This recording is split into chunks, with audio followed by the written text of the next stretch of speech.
Go. So, good morning, Sheena. Thank you so much for joining me at the Secrets of Business Success podcast, or WOW Live Chat, or RABC podcast, whichever banner you want to hang your hat on today. Welcome. It is Friday, and I'm excited that it is. I'm excited to spend some time with you today. First and foremost, congratulations on your massive achievement of being the Business of the Year for 2017 for the Red Deer Chamber of Commerce. Thank you so much. It was such a thrill.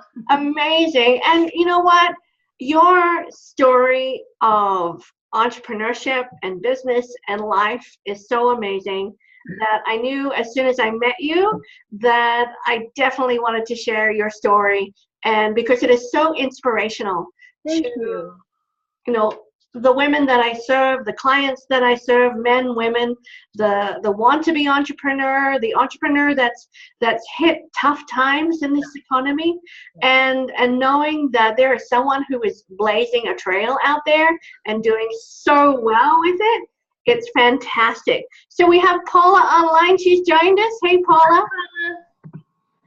So thanks for joining us. So we are looking at some really amazing things that have happened in your life. And so can you tell me a little bit about who you are? Tell me about a little bit about your business and what you do in your business. And then we'll start from there. That sounds great. Well,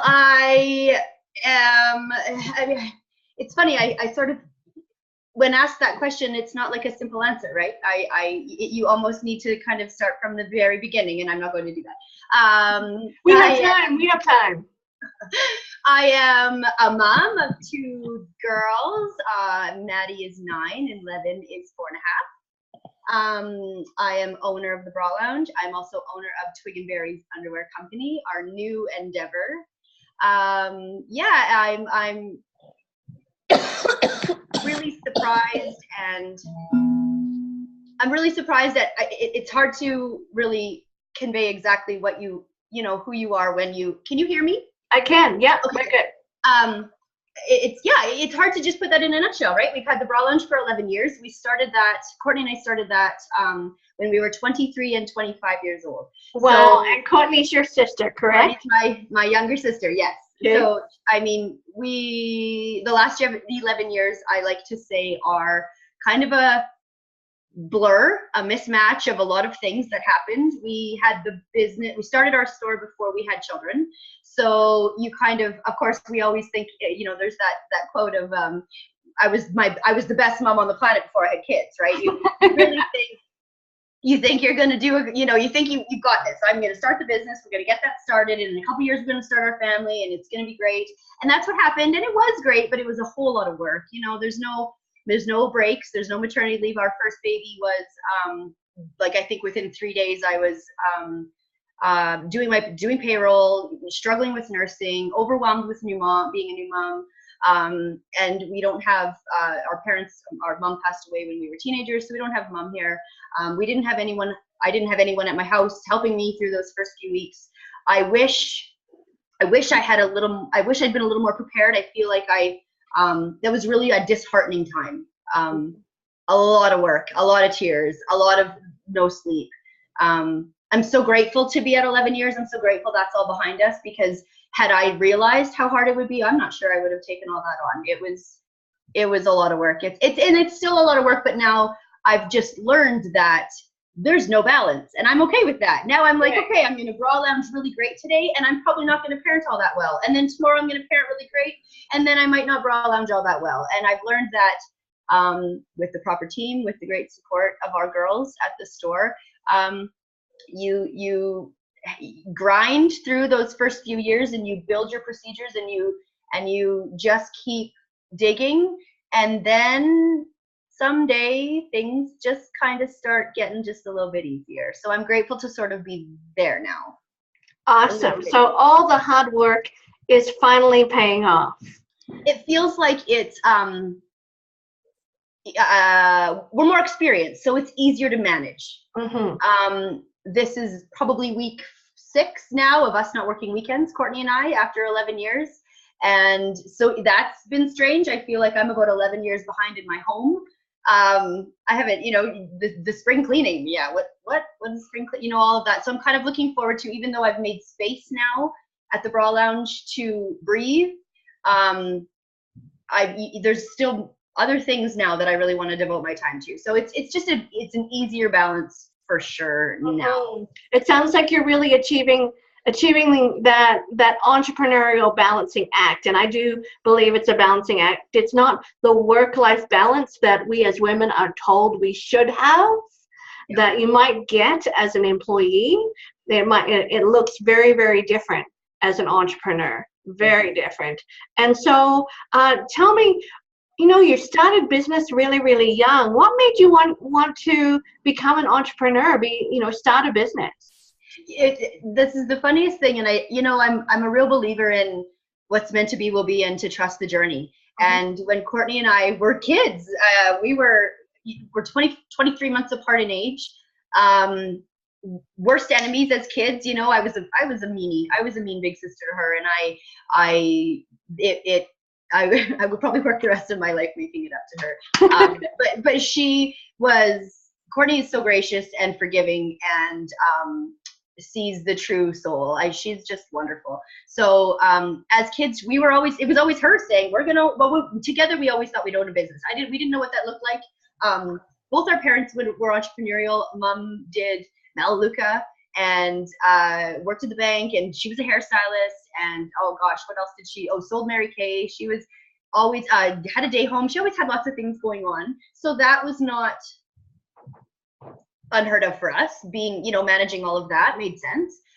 We had a hobby farm as we got older, so then we were constantly busy on the farm, and Dad selling cattle and doing all that, even though he worked full time in oil field. Both our parents really instilled a lot of work ethic in us, and that if you want to get anywhere, you better dig down deep and make that happen for yourself. So Courtney and I, it was just always something we always thought we would do. We really thought it would be a floral shop and a giftware shop, because we thought that would be really fun. Courtney actually went to college at Olds College for floristry. And the beautiful thing, again, the path, it was paved long before we were on it. Went to school for floristry, moved to Grand Prairie to start working in a floral store, and this decor store ended up having some lingerie and a few of the brands that we're now carrying. And she went, "This is crazy. Women are coming from far and wide for this lingerie. You should see the way it fits. You should see the difference." We'd never been exposed to anything so unique and niche. Our mom died when we were 15, and I was 15, Courtney was 13. So it was just kind of at that cusp of starting to become women and starting to have those conversations with her. And so bra shopping as teens was, I remember the first time we went bra shop. Well, the first time we let my dad know we were having to go shopping. He just kind of threw a bunch of 20s at us. He didn't, "What does it cost? I don't know. What does that mean?" And we were like, "Well, we don't know what it means. We don't know. It was awkward." And so we were very aware of, after Mom died, we were very aware of the importance of supporting women. Her last year was very hard. We had just moved to the community we lived in, 10 hours from anything familiar. And we were there about a year and a half when she passed. And so she slapped a smile on her face, and she tried really hard. But I know now, as a woman, looking back, that year was really hard for her. And had she been given more support, she may not have ever been in the position she was in of flying down the road too fast from one expectation to another. Right. And didn't see that train, and her car was hit by a train. So it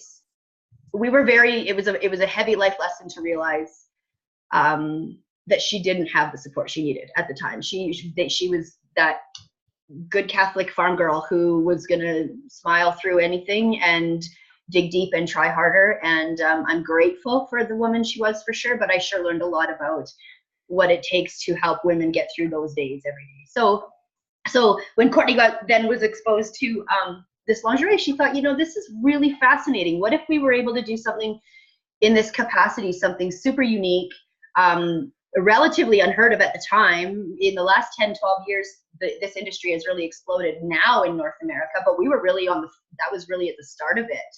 So we kind of, she was given the opportunity to do some buying with this business and learn about the products and talk to reps and place some orders. So she was coming with that, and she talked to the reps and said, if there was somewhere else in Alberta, a good community that you feel needs this boutique or needs this service, where would you go? Where would they say? And they a few of them had said, Red Deer's quiet. Red Deer doesn't have a lot going on. And so I was already here. I was working in an accounting firm doing bookkeeping, and she said, well, and I mean, I was going, oh, hold on, are you sure we're doing this? Are you, I'm very much the brakes, right? And she's very much the gas. She was, and she really said, take it or leave it. I'm doing this. I hope you come, but I'm doing this. And sounds like a real entrepreneurial spirit and a really good balance between the two, because one part right brain, one part left brain, and both of you coming together is the perfect entrepreneur.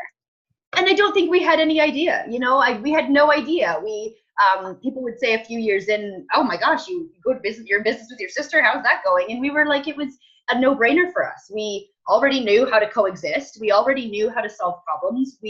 Our dad, after mom passed away, dad had to work away a lot. He started his own business.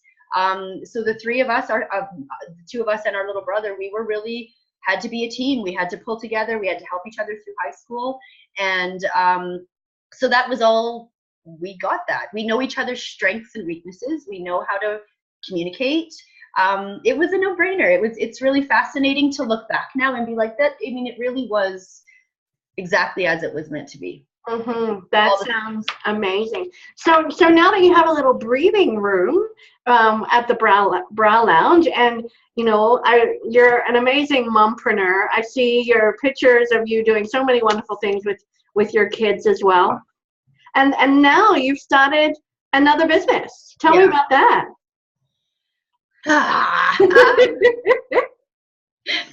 So this was in the vault for many years. We've been talking about doing this for a long time. It was inspired by bringing in a few of the higher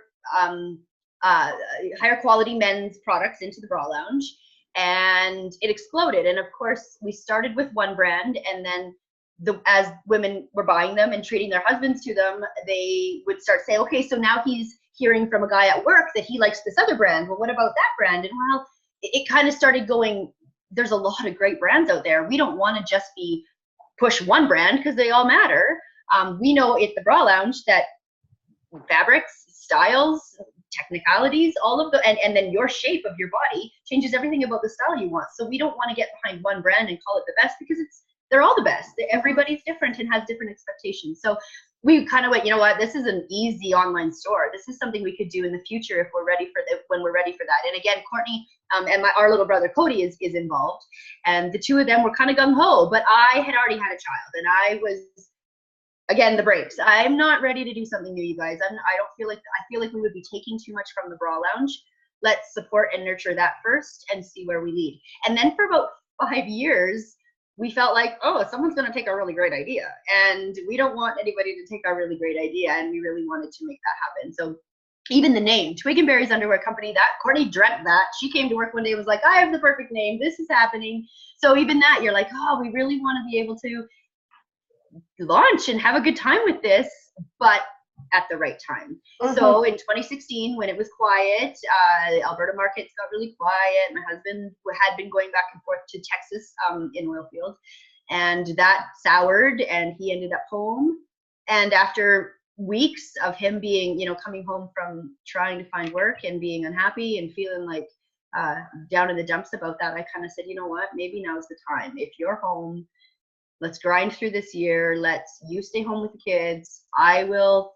Together we'll start this business. We did markets. We sold at every trade show we could get involved in. That was a really heavy year. My best friend was passing away from cancer. She was struggling with cancer, so I was going back and forth to Calgary a lot. It was an interesting, heavy time. And again, it was a weird, kind of reliving year one again. We felt like this was our only option to get ahead. We felt like we had to go through these periods of difficulty to find the light at the end of the tunnel. So we all kind of banded together and said, yeah, this is happening. again, so glad that's behind us. Holy, I'm so glad that's behind us. That was the third year. We're going into year 2 now. We just started year 2 with Twig and Berries. Our subscriptions have we've just learned so much about the Bra Lounge from the Bra Lounge that we've been able to implement, I guess, in a new space. E-commerce, I now have a part-time staff member. I didn't need one before. It was kind of more manageable to do on my own for a while. And now that it's grown, we've got these subscriptions going. My house phone is ringing. I apologize. That's okay. It'll quit. Do you hear it? It happens just a little bit. It happens. Okay. But you know what, Sheena?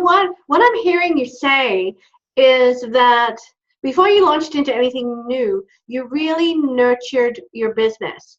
And I think that for a lot of women and men, both male and female entrepreneurs, learning to work on your business as well as in your business and nurture all aspects of your business is mission critical to getting to that point where you're 11 years in and now you're CEO versus chief of everything, COE. Yeah.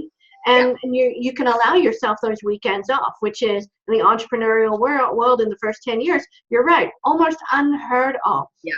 So when you're looking at nurturing your business, what does that look like for you?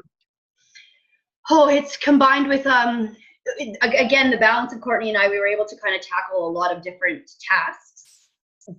We really focused on not stepping on each other's toes. So Courtney manages inventory. She knows inventory inside out. She talks to our reps and learns about new products. And as much as I love to be involved in those meetings, I don't bog my brain with that information because I have my own things happening. So we are there to talk about our decision making together. We can walk each other through things, but Courtney's definitely focused on the inventory, which is, of course, I mean, you can't, the pie, it sort of feels like all the things matter in all the pie all at the same time. Inventory, though, and having that streamlined, turning over properly, bringing in the proper things at the right time of the year for the right customers. We learned that was a 10-year process, just learning that. So she manages that and she does an amazing job. She now has a manager. We now have a manager at the store as about 4 months ago, finally have a manager now. And now Steph is really able to take the helm there and she knows the products inside out. So she's kind of Courtney's right-hand man. For me, I have to be, customer service, communicating on the various platforms that we are on.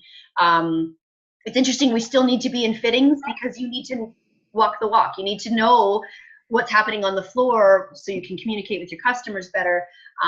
But it was just that daily balance of all of it has to be done. Nothing went, many times I would come home and get the kids to bed and get back on the computer. Nurturing is just facing every task and getting it done as quickly as you can, as efficiently as you can, and with the proper, I can't explain. Our mom was, both of our parents, very giving people. So we learned now that giving our customers, we wanted to say yes. We wanted to say yes all the time.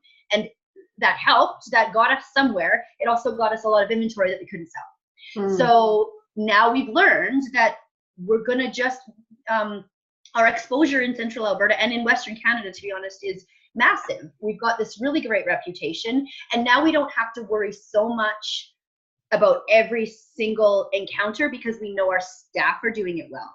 And we know that if there's a problem, we can't make everybody happy, and I don't let that guilt me anymore. Being so young in our industry, there were many times in a fitting room where a woman was sort of bullying us into getting a deal or challenging us on our education or on our knowledge because we were young, and I respect that in the way that some people think just anybody can start a business. So I don't mind now that they gave us some bumps in the road and they challenged us with those things, because all it did is it really helped us learn that no, we really do know what we're doing and we really do want to serve, and we really 9 times out of 10, more than that, 9.9 times out of 10, we're making so many women happy. But what mistakes can happen, and we are the first to face that. Courtney and I have always had no problem, taking it on the chin and facing something and saying, listen, yeah, no, I made a mistake. And I have absolutely no problem rectifying this for you. I don't mind doing that. However, now we have the confidence and the courage to say, no, now you're crossing the line. You're expecting more from me than I ever said that I could give. And I have confidence knowing that you're not going to break my business because you're mad that the color didn't come in. Or it's a fascinating, having learned the life experience we learned as teenagers. We're really petty. Women can be really petty sometimes. And I'm thinking, we've had women like threaten the silliest things because her bra didn't come in on time. And it's my goodness. Wow. Talk about just learning how to deal with difficult customers. Yeah. Absolutely. So that was terrifying at first. Terrifying. But we've learned to manage those waters for sure. Awesome. So it sounds like you have a great team of people supporting you because, together we're stronger. And if you ever want to get into the CEO position, having a good, strong team and a good, strong culture for your business and having systems in place, it sounds like, it took 10 years to get there, but you got there, and it's certainly not a quick road. Well, and it's still evolving, right? I mean, things that worked 3 years ago, where our database is much bigger now. We just moved into swimwear, which is a whole new beast. We're really excited to bring that in, but it's another new endeavor. So we have to navigate those waters. I think that you can't be afraid to fail.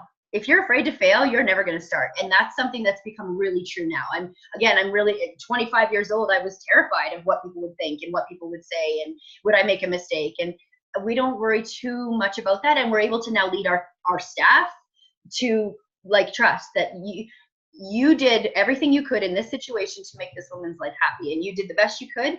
And if that didn't work for her, that's all you can do. Hold your head up high, be confident, be proud of what you've done, and tackle the next fitting and do the best you can again. And it's been an interesting, our staff have learned so much. They've grown, personally, they've grown so much, and it's been really neat to watch that happen too. Amazing.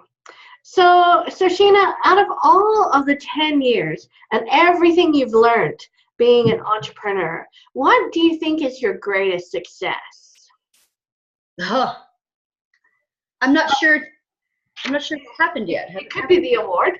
Who knows? The award was, we were nominated for the award in 2012, and we went into that ceremony not really grasping the enormousness of it. We were, again, we're just going to sponge. That was the first 10 years. We're just going to sponge and learn it all. We're just going to get involved in as many activities and events as we can, and see what happens, or see how it makes us grow. And that was a good night to sit through. We're grateful we didn't win because we weren't prepared. We would have never, we weren't prepared. This year, we were so much more confident. We were so much more trusting in our abilities and in our business. We really, really went in hoping that this was the one for us. And when they said our name, we were just, it was such a thrill to be able to have in our 10th year, what a great way to round off those first 10 years and to start the next 10 with such confidence and pride. So it was that, maybe that is. I would have to say too, though, just that balance of mom and business. That was hard. I'm so proud of the little people we're raising. I love that they have to come to the store, and my little 4-year-old, I want a job, just give me a job, I need a job. Okay, so you can start trying to put bras away. And my 9-year-old is quite a little fashionista, and she's a drawer, and she likes to do all these things. And she there's a real need for tween styles. La Senza Girl has closed. Right. All you can do is buy from, department stores. And so she's got a little bug in her ear that maybe she might want to start thinking about doing that when she's a little older too. You might have a budding entrepreneur there in the works. It's funny that we would have 3 little girls, right? And no boys in our world so far. So I'm not sure how a boy would walk into the bra lounge and take over. So we'll see what these girls can do. You've got a succession plan in the works already. Yeah. That's my exit strategy. Well, you know what? You always need one. Before you get into business, you got to have an exit strategy, right? So when you're looking at all the different hurdles that you've had to overcome in the last 10 years, what would be the most significant struggle that you've had, and how did you overcome it? What would that be? I think learning how to manage confrontation for sure is a big one. I think that was one that was a real challenge. That was really scary. It was really intimidating. It really made us second guess everything we were doing. You know, there were times when I would go, we don't have the support behind us to do this. I can't keep grinding this every day. I'm up with a toddler all night, and then I face a woman who tells me that I am not doing anything good for it, you know, and I'm trying really hard just to be me and just to support women in my community. So I feel like that's probably a big part of it. Not having that. I have a lot of friends who call mom. I'll just call my mom. Date night, I just call my mom. And that's hard, because we know that our mom she would have given anything to be a part of this life. She would have been given, having grandchildren would have been an enormous dream for her. Mm-hmm. So it's kind of bittersweet. You know, you grind, and you miss, but you're proud, but it's hard. It's a lot of emotions all in one. Doing that without her probably is one thing that we and we'll continue to struggle with, for sure. Right. An easier balance again, but we'll continue to struggle with that for sure. The kids are getting older though, so it's easier. There's some changes happening there. We're not doing the baby thing anymore. That's a relief. It is and it isn't. At the same time, I've always wanted 3 babies, and I had to make a decision that that's not going to happen for us. It can't happen, because I really want to nurture what we've got. I really want to be the mom I really want to be to these 2 little girls. I want to be the wife I haven't been, I feel like, in 11 years. I am married to my junior high school sweetheart. So him and I were together before mom died. So it's really beautiful to have him be able to, your grandma, oh, you watch it, because grandma's watching you. And so it's nice to have somebody who can share her with our kids. That is just so amazing. It sounds like one of the keys to your success has been you've really surrounded yourself with an amazing support team. So in that support team, do you work with a coach, or do you have a mentor that helps you business-wise? We've had a few. Not someone that we work directly with ongoing though. Mm-hmm. We've certainly, the women that we surround ourselves with. Joe Dibley has been, joining eWomen Network was the smartest thing we did in the beginning. Learning from these women who came, who were so much like our mom. We got so much insight, so much confidence, so much knowledge and support from these women. Joe will be a lifelong friend for me. I'm so grateful to have her in my life, and the women she's exposing me to, yourself. So many women in that circle have just been amazing for me. So that has been a huge part of it. I don't think you realize, I really trust my heart. I really have learned that I trust my gut, I trust my heart. I don't, as outgoing as I am, I don't like to go out all the time. I want to be home with my family, and I really focus on quiet time too. All of those things have helped to kind of, you don't even realize, again, where it's leading you, until all of a sudden you look back and go, wow, this is what these people have done for me. Our mom has been dropping seeds the whole way, and we're just following that path. We really, really, really believe that. We're just becoming exactly who we were apparently meant to be. Absolutely. That's fantastic. You're absolutely right, because we do become the product of the 5 people we surround ourselves with. So as women in business, seeking out mentors, seeking out people who will encourage you and push you and challenge you, so important. And I know that that's what you did with eWomen Network. That's what we try to do with the WOW Network, and it is just so amazing to see women come together to support each other. So as we move through the different cycles and changes of your industry, and because you are an industry game changer, and you know that your industry continues to change on likes, preferences, styles, what have you. How do you keep up? How do you adjust to all these changes that are constantly, daily being thrown at you? Well, again, Courtney and I balance. She manages the inventory. She knows what's coming up. I mean, we talk to reps about what's coming up in 2-year seasons from now, right? Or 8 8 seasons from now, 2 years from now. It's amazing to kind of be able to do that forward thinking and really, and now that we have such a solid structure behind us, we really know how to plan ahead, and we really know what needs to come in at the right times, where the trends are going. However, we also know our community. We know what the women in our community would want. We know that we're not living in the needs of our community range from, you know, affordable everyday basics to luxurious, fancy, you know, we know how to kind of things. Yeah. We really know how to balance that. And again, we know how to say, no, I'm sorry, that's not available. We are not going to go out of our way to bring one item in, knowing that you may not even like it because you've never tried it before. It's difficult. The Amazons of the world are making things challenging. People really expect to have it now. We order things 8 months in advance sometimes. Some of our stuff is on a boat coming from Europe right now. You know, it's impossible to make it. And then, you know, a lady will say, well, that's funny, I called the next store and they had it, well, they got it for me right away. Well, yeah, because it was already on order. We're all living the same dream. You don't know the back end. You don't know how. So we've learned to not let that bother us. That's fine. Go to someone else if they can help. We don't mind that because we know that you will come back to us too, because we do a really good job as well. There's going to come a day where I have what you need and the other boutique doesn't. So that's fine. So knowing your customer really, really well, no matter what business you're in, getting inside of the head of your ideal client. And when people are not your ideal client, knowing that it's okay to let them go. Yes. Yeah. And that's hard because you really want to be a people pleaser. You really want to accommodate, but it's just not. We've learned that accommodating every single person who walks through our doors is not going to keep us afloat. It's just not going to happen. We have to serve the majority, serve as many as we possibly can. And if we can't serve everybody, that's fine. The great thing is that in the last 10 years, boutique shopping has exploded. Women want to support local. They want to go to their boutique. There's 3 or 4 in central Alberta that we all do a great job.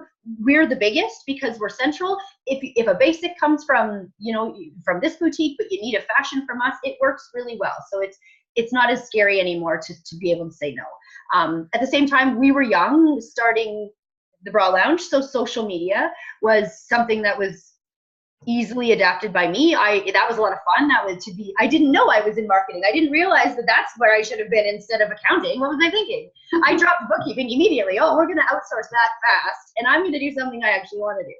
Awesome. So, perfect thing that every entrepreneur needs to hear is figure out what you love to do and what you don't like to do, and outsource the don't like to do fast. So you can focus on income producing activities.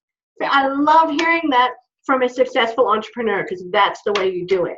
Well, and I think that for 10 years you do it all. And then you sort of, like, by the end of my second baby and not getting a mat leave and all that, I started getting resentful. I'm okay, this is crazy. You know, we're getting up against challenge after challenge after challenge. And sometimes I would rather just go home, put my feet up, and not worry about tomorrow. I would rather somebody just give me a list of tasks and I'll accomplish those, and I want to go home without worrying about it. So you have those ups and downs. There's no question. I would be lying to say that if I said that I loved every single minute of this business. I didn't.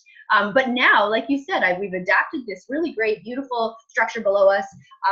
If my dream, if I could do this all day, I would do this all day. If I could go to networking events, be a part of communities, be a part of committees. I'm joining Junior Achievers, and I'm so excited about that. I can't wait to talk about things like I was a kid when I started this. And if you have a dream, yeah, why wouldn't you try? Don't have children right away. I'm going to warn you there. Don't do that right away. But your business becomes your baby for a little while. Yes. That's let it, and then it keeps you up at night. That's right. And then you can love. And then now I'm so much closer to doing what I love and just communicating and sharing what I know and making new friends. That's so much more my jam than accounting. So I'm getting closer. I hear you. So you talked about adapting to social media. So, you know, for businesses in general, women in business, men in business, what's your best marketing tip? Oof. I know I ask all the hard questions. Yeah. How do you engage your customers to keep coming back?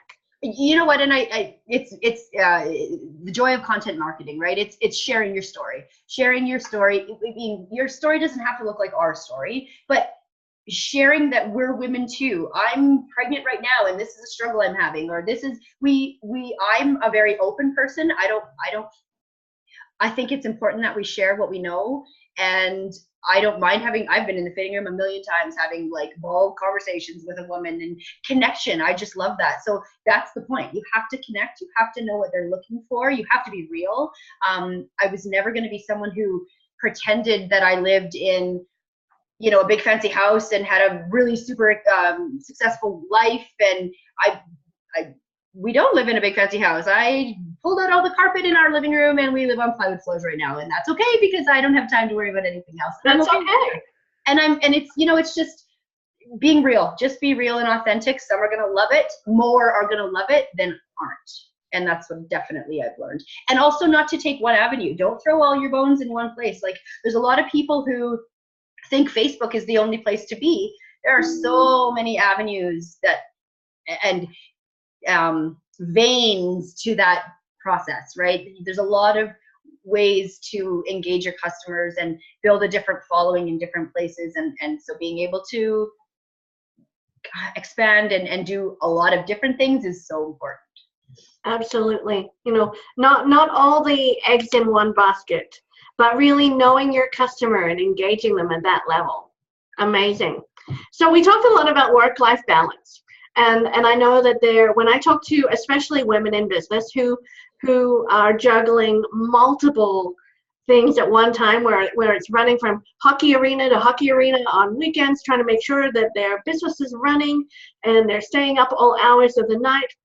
Is work-life balance for an entrepreneur a myth, or is it something that can be achieved over time? Yeah. No, it's not a myth. I think you just need to change your idea of what balance looks like. Okay. I grew up in a world where dad worked. He was out probably 6 days a week. He was out 6 o'clock in the morning, not home till 7 o'clock at night. And we had breakfast at such a time. We had lunch at such a time. We had dinner by 5:30. We were in bed we were very structured. And I take everything I learned and all the value in all of that, but I understand that that's not how my life's going to look like, because I'm not raising kids in the 80s. I'm not the idea of my mom she was able to say, no, I only work part-time.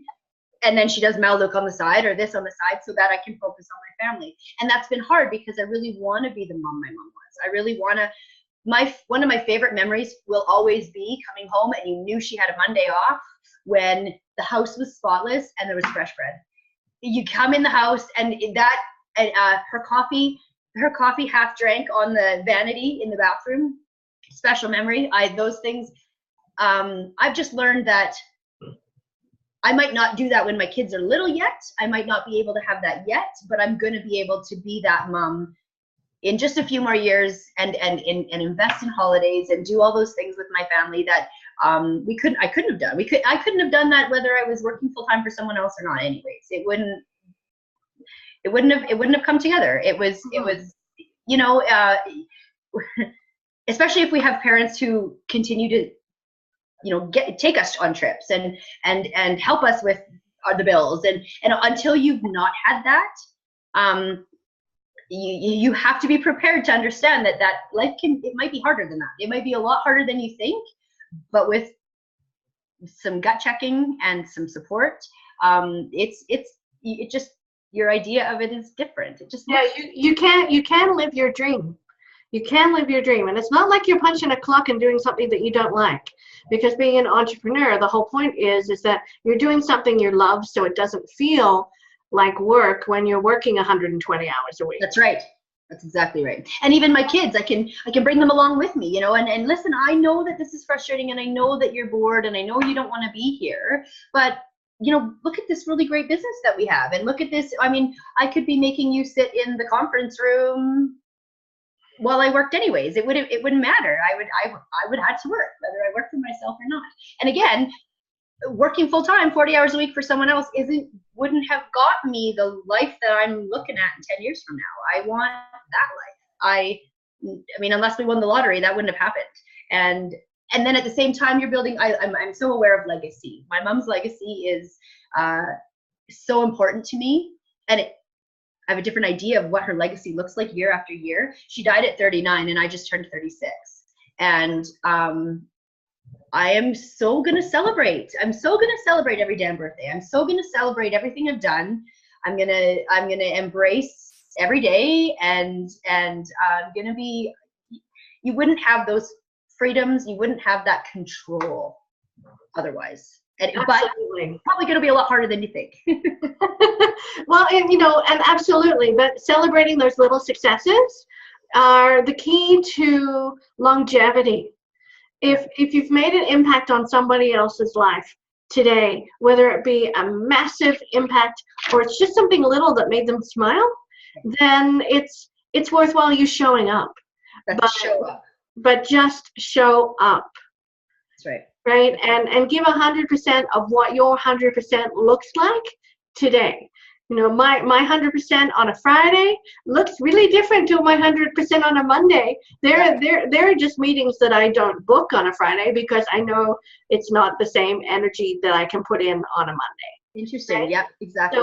So it's a energy balance. It's supporting yourself. It's surrounding yourself with the right people. It's all of that, and embracing, I would say, and this is something that I hear you've done really, really well, is embrace the struggle. You've grown from it, and your growth leads to that kind of success that you're celebrating today. And I think that that's what I want to share with teens. I want to share with my kids is you don't know what kind of hiccups life is going to throw. You don't know how hard life can hurt. Life can hurt. It really can. But if you let it take you down, we've only got this one life. And I'm grateful for, I'm learning. It's interesting. I'm kind of moving into a space where I want to learn more about childhood trauma. I want to learn more about what that does to change your brain as you grow and how you perceive the world. It's a fine line between being devastated and so sad for kids going through things. At the same time, resiliency is built there. I know adults that that things have been quite easy for them and you're ticking along and everything's really great, and they are floored when something happens, whether it's losing a job to losing a family member. That happens. We don't have any say in accidents. We don't have any say in surprise experiences. You need to prepare and grow your support system. Make sure you know what you love. Make sure you know what makes you happy so that you can go to that when you need it. You need to know, or even just the women who work and feel like they've lost themselves, right? Their kids are now 10 or 12 or 14 and they feel like they've lost themselves. You deserve to put you first so much more. You put you first and don't lose yourself, because you're a better mom when you know who you are and what you need, and then can ask for what you need. That all really changes how you view the world and how you take on challenges as they come up. And I'm grateful for our childhood trauma, I suppose. I'm glad I learned the lessons I learned. It's bittersweet, but I think life is like that. I could have lost my mom in her 80s and it would have still been devastating. You got to be prepared for those ups and downs. Absolutely.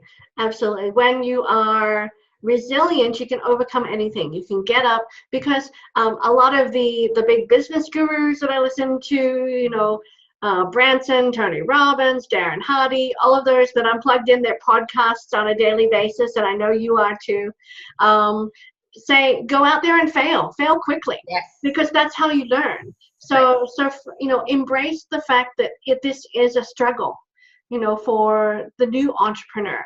So what is your one tip for someone who's thinking about going into business, not too sure whether they want to change their side gig into a full-time gig, or they just want to, they've gone hard times and there's been layoffs and they want to launch their business? What's your one thing that they need to do in order to be successful? I think for me, make sure what you're doing is what you're super passionate about. Don't start a business for the sake of starting a business. I know people who are like, I just want to be a business owner, so I'm going to buy a franchise. hold on, you don't know, do you know the ins and outs of how a franchise works? And if you do, great. If you're passionate about owning a restaurant, franchise, then beautiful. If you're passionate about helping kids get into the workforce and you want to support them in that way, beautiful. But just make sure that you don't jump on board, dump a bunch of money into an idea that you thought would make sense, but you're not actually passionate about it. I think that's what makes us so passionate about the store is, I know what ill-fitting undergarments feel like, and they're painful. It's frustrating. I don't want you to waste your money. It doesn't matter to me if you buy an $80 bra or $200 bra. If it's in my store, it means it matters to me, and I want you to love it. I'm going to give you as much information as I can to make this garment matter to you, and I want it to change your life. I really, because it can. And if it doesn't, I want to talk about what else you need, or why didn't it, and what other expectations do you have? Be passionate about that idea. Only then can you make it through all of the ups and downs. If you're not passionate, you might walk away from that a lot sooner than you thought you might. Awesome. That is fantastic advice. Sheena, there's a lot of women in business right now that I'm hearing they've hit a wall. They're not too sure, that they've hit that wall and said, then I'm not too sure if I want to continue with this. I feel my passion dwindling. I'm really not too sure what to do. For that person who's been in business for 5 to 10 years, what's your best tip to get over that wall? I think for me, what I've learned in the last 2 years is probably hire help, take a chance, and then delegate.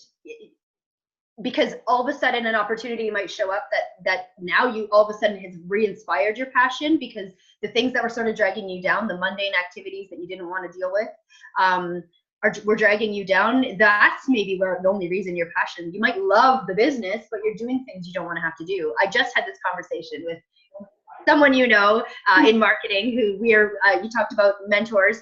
Yes. We're working with this wonderful woman on the monthly, just to kind of sit down, put Courtney and I in the same room again. We haven't done that in a long time. Well, Courtney and I sit in the same room and really hammer out cool ideas again. We haven't done that in so long. We don't have time for that anymore. So this woman gives us that opportunity to do that. And she, I said something about, she's like, how's Twig and Berries going? And I said, it's not the same. It's all online, so I'm not building relationships. It's a monthly charge that feels like there's no connection. I'm sending something, I'm doing something for this subscription, and you're getting what you want, but there's no conversing, there's no problem solving together. And I think I missed that. And I said also, packing subscriptions every day, packing men's underwear into, because I'm specific about how I want this packed. I want this experience for them to be exciting. So there's letters and there's stickers and there's a handwritten notes, and all of this. And I got really sticky on, I have to do that because I want to build that connection.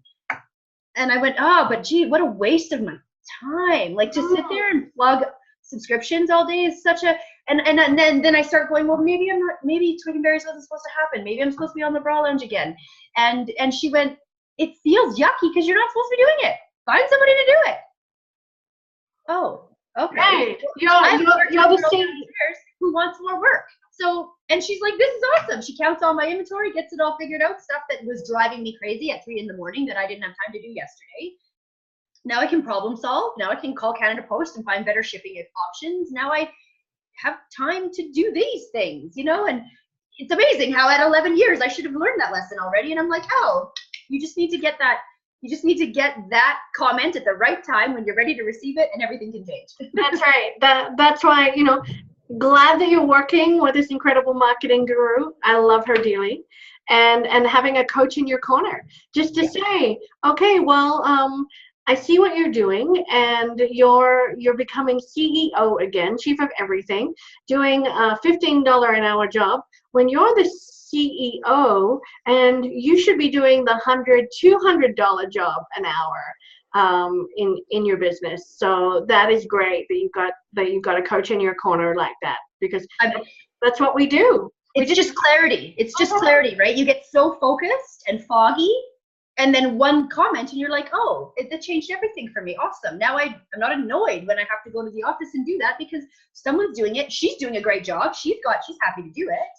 And I can focus on the things that make me happy. And that's been, again, you're always learning. As long as you're always open to learn and always open to bring help in. I get really kind of territorial about the Bra Lounge, and we just recently hired a marketing girl, or a social media girl. She's managing our newsletters. She's doing a way more thorough job than I had time to do, but that was really scary for me. This is our message. This is what I do. And then I had to deal with a little bit of on Twitter, a little bit of the comments of, oh, Sheena's really stepped up her social. And I'm like, oh, well, I have somebody else doing that. I didn't realize I was doing such a bad job. But again, not that I did a bad job. I got us to where we are. I got our list this big, and now I'm kind of fizzling away on the creative side. So I'm learning. You're still learning that don't get too territorial. Let yourself open up. Be okay with failure. Be okay that, I'm sorry, this isn't working out. I'm going to have to find somebody new. That's going to happen. This person might not stay with us for the next 30 years. Like, she may not. So, you have to be okay with that kind of change. Absolutely. Well, Sheena, that is some amazing advice for new and experienced entrepreneurs. I just love you dearly, and I love your story. I love celebrating your success with you. You so are the Business Owner of the Year award, and just definitely a wow woman. Thank you so much. So with that, I'm going to wrap it up, and we'll be posting this recording so we can share it with the masses to hear about, how it is possible to achieve the success in business that you dream about, and how to get there. So I just can't thank you enough for your time today. Thank you for having me. I'm honored like I said, this is way more up my alley than anything else I do. So thank you for giving me the chance, and it's great to see you. It's good to see you. Okay, take care. Thanks, Michelle.